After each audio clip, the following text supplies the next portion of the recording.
everyone. If you're like me, you're always looking for ways to be more productive and have more energy. Oh, yeah. And we're going to dive into that today with Rise and Shine, It's a good one. a book all about morning routines. And what I thought was interesting is it's not about just like doing more in the morning. It's about making the most of that time. Yeah, it's about intentionality. And they start out with this idea that the first 30 minutes after you wake up, that's really the key time to set yourself up for success for the whole day. Oh, wow. And they have research behind that the things you do in that little window can impact your mindset, your energy for hours. So it's like setting your brain up for success, like right out of the gate. Exactly. And not being reactive, just going with the flow of whatever happens, but actually like taking control. I like that proactive. Proactive, yeah. And the book goes into all sorts of different elements of good morning routine. But the first one is waking up early. Okay. Now, don't worry. They don't say you have to like jump right into some crazy early wake up time. They say to start slow, like even 15 minutes earlier can make a difference. I have heard that light therapy can help with that. Did the book mention anything about that? They did, actually. They recommend a specific type of lamp that mimics sunlight. Helps regulate your circadian rhythm so you wake up more naturally. Makes sense. Okay, so waking up a little earlier, what's next? Well, once you're up, hydrate. Okay. And that's not just about feeling good. Yeah. They actually cite a study that found drinking 16 ounces of water within 30 minutes of waking up increases your metabolism by like 30%. Whoa, that's huge. I'm definitely guilty of like coffee first thing in the morning. Oh, yeah. Maybe I need to rethink that. It's amazing how such a simple thing can have such a big impact. Yeah. And speaking of boosting energy, the next element is movement. Okay, so we're not talking about like intense workouts. No. Not unless you want to. No, 5 a.m. CrossFit. They focus on finding movement that feels good for you, whether it's yoga stretching or just a quick walk, Yeah. just to get your blood flowing, improve your mood, help you focus. So even 5 minutes of stretching makes a big difference for me. It's all about finding what works for you. And after you've moved your body, it's time to move your mind, mindfulness. Oh, okay. Things like meditation, journaling, or even just like a quick gratitude practice. I'm a big fan of journaling to clear my head and set intentions. Did the book have any specific journaling prompts? A whole section on that. Oh, cool. One that I thought was interesting was morning pages, where you just write whatever comes to mind for 3 pages. They say it helps you like uncover anxieties and clear mental clutter. Interesting. I'm going to try that. So we've got waking up early, hydration, movement, mindfulness. What's the last one? The final building block is goal setting. They talk about how successful people often review their goals and plan their day first thing. Yeah, that makes sense. If you know what you want to achieve, you're not going to get sidetracked by all the distractions. Right. But doesn't planning your day take up a lot of time? Not necessarily. They say even a few minutes just to map out your top priorities can make a huge difference. They even suggest time blocking, where you actually block out times in your calendar for specific tasks. I've heard of that. I could see that being helpful.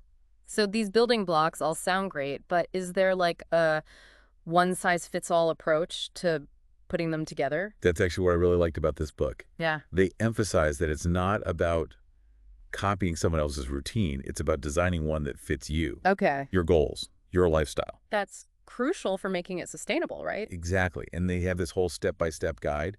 The first step is defining your goals for your mornings. What do you want to get out of it? More energy, improved focus, creative time. So be intentional. Exactly. And then you can pick the habits that support those goals.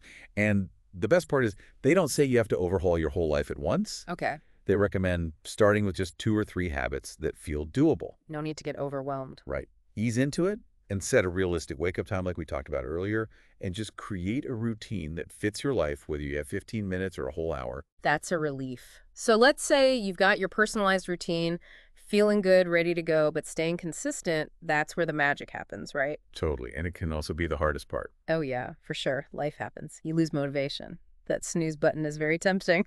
It is.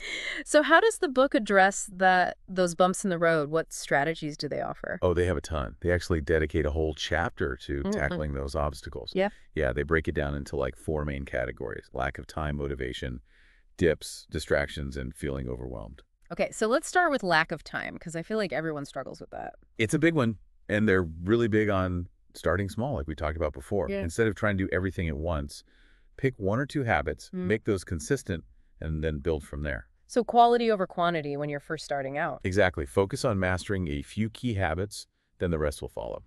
Okay, what about those days when the motivation is just gone? Ugh, You Yeah. wake up and you're just like, nope. They talk about making your routine enjoyable. Pick things that energize you, that you actually look forward to. And don't be afraid to, like, add little rewards along the way. Right. It shouldn't feel like a chore. Exactly. It should feel like a gift to yourself, I like a that. way to start your day on a positive note. And then, of course, there's distractions. You mean like social media? That's a big one. Yeah. But it can be anything that pulls you away from your routine emails, the news, even just clutter. Yeah. And their advice is pretty simple. Minimize distractions as much as possible. Okay. Keep your phone out of reach, maybe even in another room, until you finish your morning routine. I used to think I was being productive by checking email first thing in the morning, but it always just made me feel stressed. Yeah, you're starting your day in reactive mode instead of proactive. Yeah. You're immediately bombarded with other people's agendas. So true. Okay, what about feeling overwhelmed? I think that's why a lot of people give up on new routines because they try to do too much. Yeah, and the book really stresses keeping it simple, focus on one or two habits at a time, master those, then gradually add more. Don't try to build Rome in a day. Exactly. And they also talk about tracking your progress. Use a habit tracker, monitor your consistency, celebrate those little wins. I love that it's so easy to get caught up in what we haven't accomplished that we forget to celebrate how far we've come. Totally. Those little wins are so motivating. And it's not just about checking boxes. They also talk about reflecting on how you feel and adjusting your routine as you go. Oh, okay. It's about creating a routine that actually supports your goals and feels good to you, not just following some rigid formula. I like that. So it's not about perfection, it's about finding what works for you. Exactly. And they also talk about accountability. Having someone to share your goals with, a friend, family member, even an online community, can give you that extra motivation. Yeah, I think having an accountability partner can really make a difference. It's like having your own personal cheer squad. And they say it doesn't have to be anything formal. Just texting a friend each morning to check in or sharing your goals on social media. Yeah, just that little bit of support. Exactly. And once you've got a solid routine and you're feeling good about your consistency, the book goes even further. They talk about optimization strategies. Ooh, okay, tell me more about that. What does that involve? It's all about fine-tuning your routine Mm. to get the most out of it. Hmm. Prioritizing tasks, adjusting the timing, eliminating time wasters, even creating an environment that boosts your energy. So taking it from good to great. Exactly. Working smarter, not harder. And they have all sorts of cool ideas like combining habits for efficiency, Like what? listening to a podcast while you exercise, or incorporating gratitude practice into your morning coffee ritual. I'm going to steal that podcast idea. That's so smart. What about eliminating time wasters? What are some of the big ones? Oh, I think the biggest one for most people is technology. Yeah. It's so easy to get sucked into emails, social media, the news first thing in the morning, and it just drains your energy. Oh, tell me about it. I'm guilty of scrolling through Instagram before I've even brushed my teeth. It's like starting your day in reactive mode instead of proactive. Yep. You're immediately bombarded with other people's agendas instead of focusing on your own. So true. They also talk about creating an energy-boosting environment. How do you do that?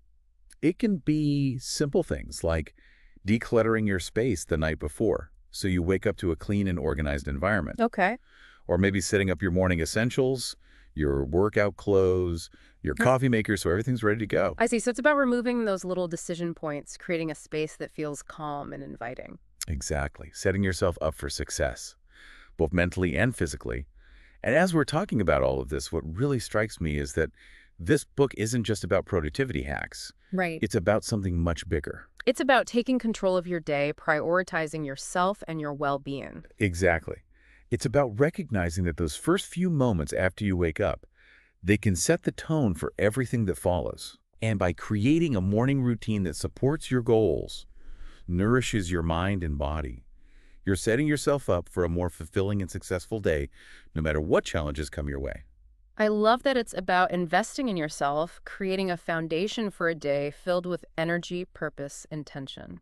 Beautifully said. And remember, it's not about perfection. It's about progress. Right. It's about finding what works for you and committing to showing up for yourself day after day. So true. And don't be afraid to ask for support along the way. Find those people who will encourage you and hold you accountable. Absolutely. We're all in this together. Now, before we wrap up, I have one final thought-provoking question for you, our amazing listeners. Imagine it's tomorrow morning and you're going to make one small change to your routine based on what we talked about today. What would that be? Oh, that's a good one. Hmm. It really makes you think about taking action. Yeah. And it doesn't have to be this huge thing. Maybe it's just setting your alarm 15 minutes earlier so you can do some stretching or a little meditation. Yeah. Or maybe instead of scrolling through social media first thing, you pick up a book, something inspiring. I've been trying to cut back on screen time in the morning, and even just swapping my phone for a book for a few minutes, it really makes a difference. I bet it's so easy to get sucked into the news and all those notifications. It's Mhm. not exactly energizing. Right. It's like starting your day on someone else's terms. Exactly. So, yeah, maybe putting your phone on do not disturb until you've finished your routine. Oh, that's a good one. Creating those boundaries so you can start your day with intention. All right. And remember, even the smallest changes can have a ripple effect. Mm. That one little tweak could lead to a more energized, focused, and fulfilling day.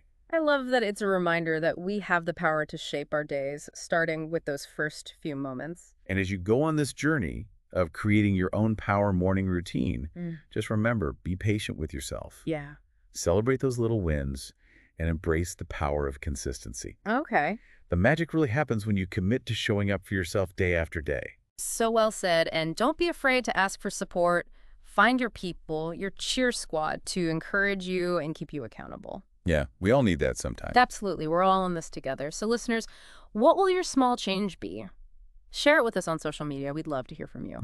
Yeah, keep the conversation going. Because remember, this is a journey, not a destination. It is. Experiment, adjust, and find what works for you. And most importantly, have fun with it.